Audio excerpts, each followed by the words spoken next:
The topic for today's presentation is words that have similar or identical meanings.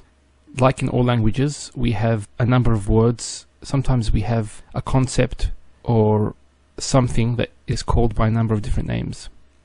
This happens in all languages. Sometimes it's development, and sometimes it's from the original language.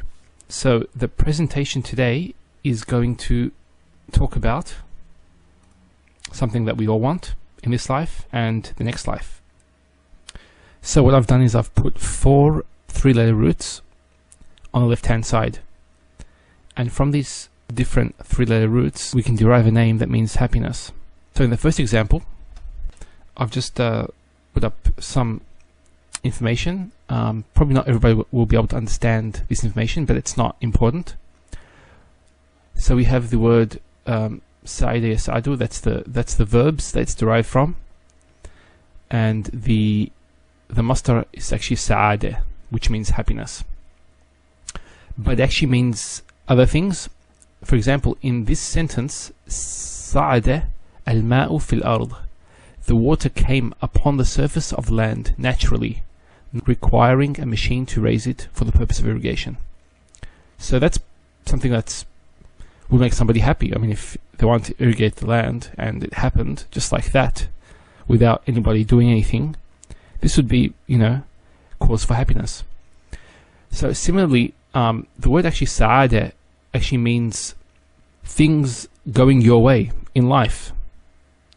It could be in this life or the next life, and related to material, related to worldly matters or internal matters like your health. So it's quite a general happiness. For example, a happy marriage, or with your life in general, and it refers to all life, what life has to offer, and the happiness involved in that. Next we have the word farha, which means happiness as well, and it's derived from the faraha. Actually, this type of happiness is more to do with the physical and happiness in this life. If somebody, for example, won a jackpot, they would use probably fariha, because it changes people. It's more of elation, and even Allah subhanahu wa ta'ala uses this word, or the derivatives of this word, for the people of Jannah when they experience the delights of paradise.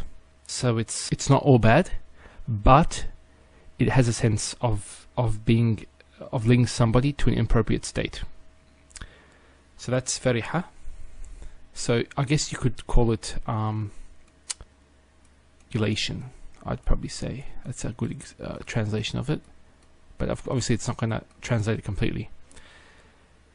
So next of all we have the word sirra, which means secret, and from it we get the word for happiness, surur. And this is actually an internal happiness, as the meaning suggests, by sirra, which means secret. So sometimes when you see a person maybe smiling, might not express exactly how happy he is inside. So this type of happiness is something that's inside someone. So that's another type of happiness. I mean, not all people express their happiness openly. Finally, bahija. From it we get two meanings, two of the main meanings, which is happiness, but also to become beautiful. So we know that sometimes when somebody becomes really happy, you can see it on their face, and the way they look changes. Their face becomes brighter, and as opposed to somebody who's sad, I mean, you can really tell on somebody's face sometimes when they get really sad, their face becomes darker.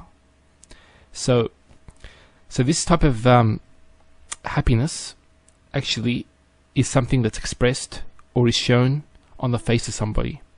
So there's a beauty associated with it.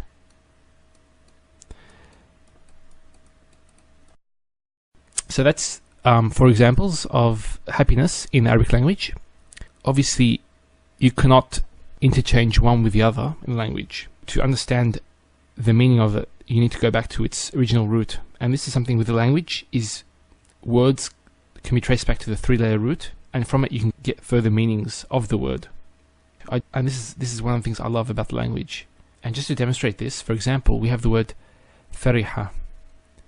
If we actually change, so we bring the ha first, so it's ha, and then the ra, and then the fa. Sorry about that. Yeah, harafa. See, you can change the letters around, and it actually gives meanings which are related. So this is related to this in some way.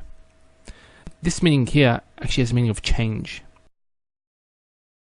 Elation, I mean, somebody that, for example, wins $1 million is going to just be over elated, and it's going to change his state, obviously.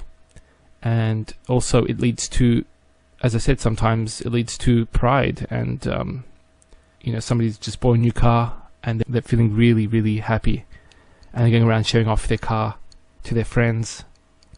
Fariha would be the appropriate word to use.